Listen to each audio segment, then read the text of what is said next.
focus this morning. Is a leader supposed to be spiritual or carnal? When we say spirituality of a leader, most of us will limit it to the church arena. That pastors are supposed to be spiritual, bishops, evangelists, prophets, apostles, teachers are supposed to be spiritual. But spirituality is not limited to one mountain of the universe. Knowing that all of us are leaders because all of us have influence, that also means that all of us are supposed to be spiritual. Not supposed, all of us must be spiritual. Please read for me 1 Timothy chapter 2 verse 1. Amongst other things, apart from intelligence, skillfulness, and many other things, a leader is supposed to be ahead of all his followers in the power realm.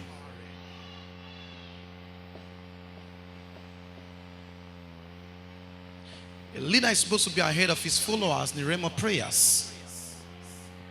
Most of you are just ahead of people intellectually, ahead of people skillfully, but you are not ahead power-wise or in the realm of prayer.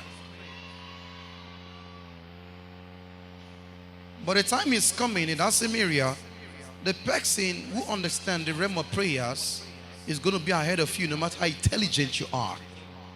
Because this life is a race of altars. The man with the higher altar will always win, no matter how dull he is. If you doubt me, check your leaders, political leaders. How many of them are intelligent?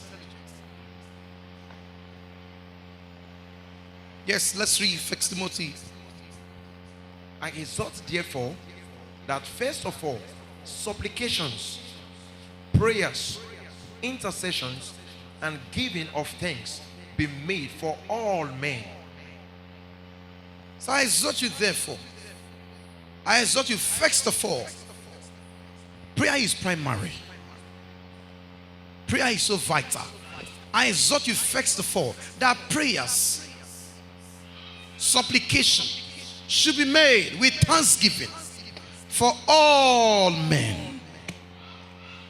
Let's narrow it to the focus of our discussion today. I exhort you therefore first of all that prayer should be made. It is expected that everybody should pray first of all. I quote a man called Dean C.J. Vaughan. He said, I wish to humble anyone. I said, if I wish to humble anyone, I should question him about his prayers. So I know nothing to compare with this topic. It is sorrowfully self-confession. Let me explain. He said, if I wish to humble any man on the face of the earth, according to Vaughan, he said, I just ask him, man, how's your prayer life?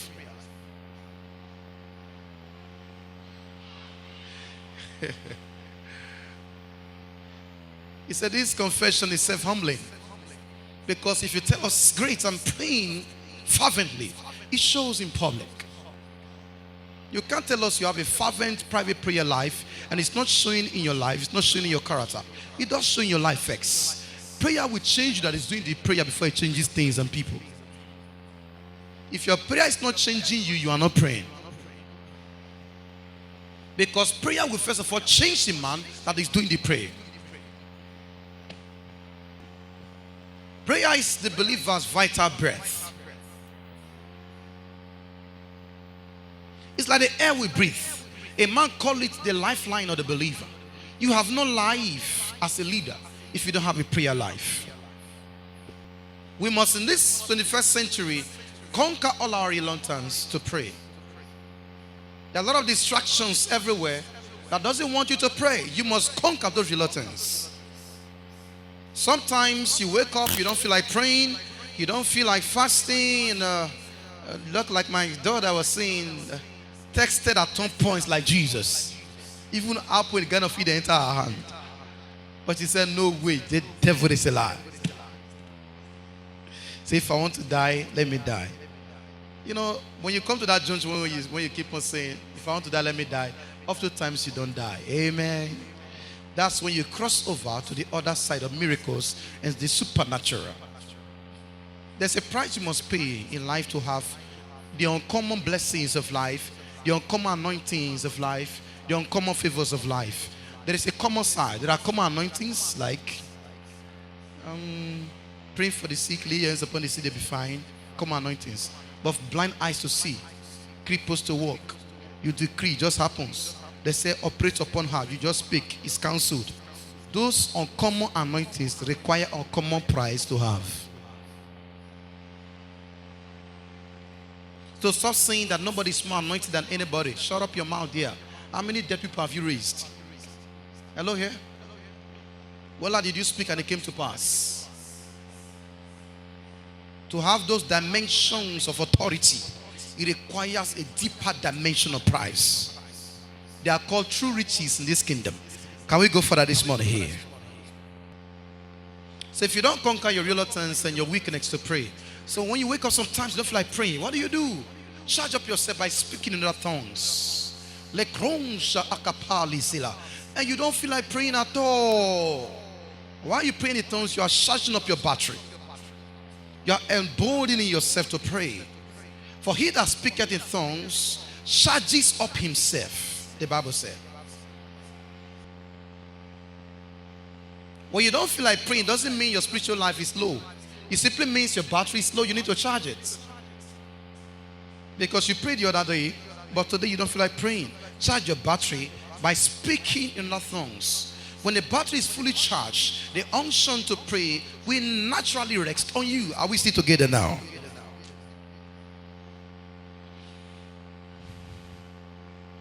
Samuel Chadwick, at the end of his life, wrote, I wish I had prayed more, even if I had walked less. And from the bottom of my heart, I wish I had prayed better. When this man came to the end of his life, he said, I wish I prayed more before I'm about to die and walk less. So I wish I had prayed better. You know, prayer achieves more than physical work. That is a statement for only the mature. For those who conquer nations and conquer territories. Okay, what would make all these our fathers of faith to spend 12 hours in prayers every day and 10 hours? Are you more successful than them that hustle from 6 o'clock to 6 o'clock? Who is president looking for? Is it you or them? Prayer does more work than work itself. In all your hustle, how many contracts have you gotten? Can't you see you're already stocked for a long time? Because in the world of physics, in the physical sciences, it is stated that every object remains in a state of rest until a vital force is applied. You will never make progress in life. You will move from point A to point B if you don't apply the force of prayers to what you do. When we were in school, there was this common slogan in school: read as if everything depends on reading, then pray as if all things depend on prayers. These combined elements are the reason why some people are more successful than some people. When work is not producing the actual result, back up work with intercession. When intercession is not better the result alone, support intercession with work. Yes, I hear. We must master the arts of prayers like any of the arts. Most of you have mastered all kind of acts, but you've not mastered the art of prayers. How many of you have prayed for 20 hours in your life once? Stretch. How many of you have prayed for 12 hours in your life once? How many of you have prayed for 10 hours in your life once? 8 hours? 7 hours? 6 hours, 5 hours, 4 hours, 3 hours, 30 minutes. Everybody.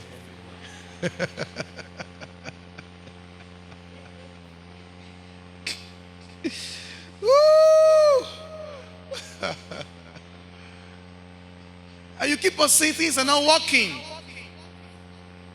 If I don't get married this year, I will not be happy with God. You think God is happy with you that you are not praying? The time we allocate to prayers is what measures our concept of the importance of prayers. If prayer is not important to you, if it is not an important concept of the kingdom to you, you allocate very minute time to prayer.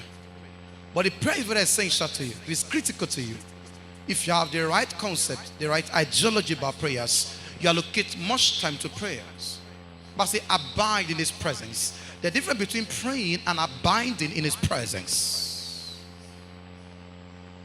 Sometimes you just stay there, but you have no prayer requests. You just stay at the feet of the Master.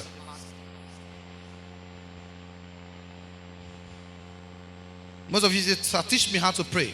There is no way to learn how to pray than praying. Oh, teach me how to pray, sir.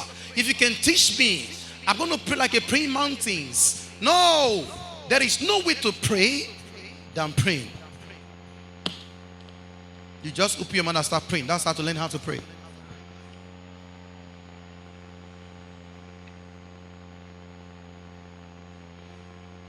If prayer was unreasonable, if prayer was unnecessary, we would have naturally seen it missing in the life of Jesus.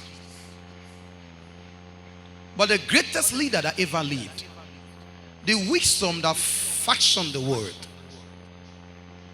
God on the earth realm, gave utmost importance to prayers. If prayer was that important to Jesus, then what about you? Because that's the greatest leader that ever lived. In politics, he's the greatest politician. In religion, he's the best. When it comes to business, he's the best. In every hemisphere of life, Jesus is the greatest. And to date, he remains the greatest. And one of the things he never taught with, that he allocated much of his time to, was prayers. And most of his teachings were fraught with prayer teachings. The man who died and was telling people, he said, listen, men always ought to pray and not to faint. So why this fainting? Men always ought to pray and not to faint.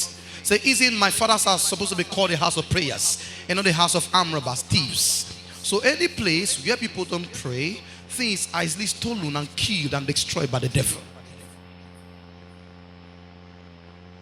So where prayer is absent, thievery is present. Stealing happens. Killing happens.